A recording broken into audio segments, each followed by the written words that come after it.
control taken, and then when they are arrested, and there were very few arrests last night, when they are arrested, they're not prosecuted. Right.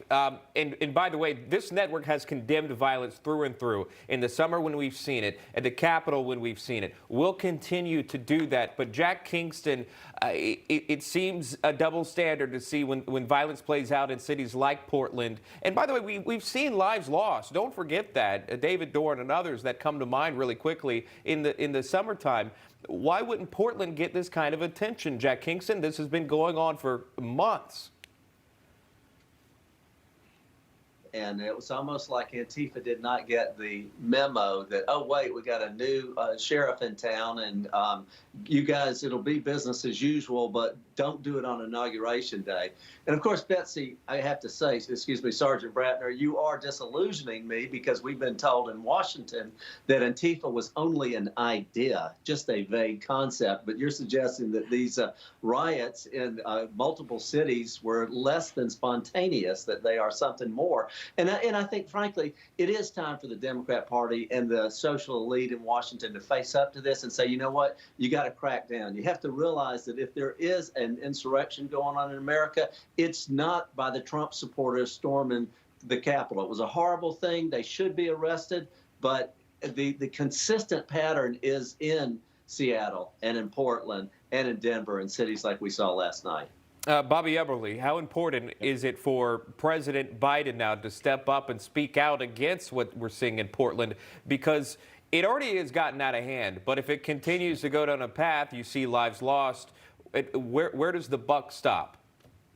Well, it definitely stops with him. It stops with the media. It stops with all of these people that just let this go on. You spoke about, you and Emma Newsmax condemning violence throughout consistently. You guys should be commended for that. But the Democrats, they saw this as just a vehicle to advance an anti-Trump rhetoric, to bring down President Trump. So they had no problems with the violence. I mean, they didn't speak out until polling at their convention said, hey, maybe we should say something about this. Didn't speak out at all. Joe Biden didn't say anything because this was a means to an end of bringing down President Trump. If Biden truly believed in unity, he'd condemn this. He'd condemn the impeachment. He'd say, let's bring people together. Now they're pretending that it doesn't exist. The coverage is so minimal on what happened yesterday, as our guest said, in multiple cities. This is violence. There are deaths over the summer. No one said anything about it because it helped bring down President Trump. It's interesting that you point that out because we're in a safe spot here. It's January 20th. Biden is the president. Trump is not. The rioting that is going on now, it is not about the person in office anymore. So now we know there is a different agenda. What is that? How do you stop it? Sergeant Betsy, your final thoughts on that? Well, this is the thing. American law enforcement they're tired. They're exhausted with having to deal with this again and again and again. And they are frustrated at the double standard that we've seen in the last couple of weeks where the Capitol riots were horrific.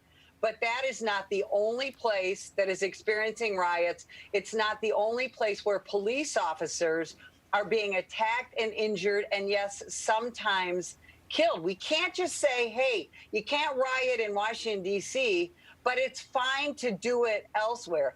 American law enforcement wants this stop. We want to just go do our jobs, protect our communities, and also enjoy time with our families. We just want to get back to normal life. And if the new president would back us up on that, it would sure be greatly appreciated. All right.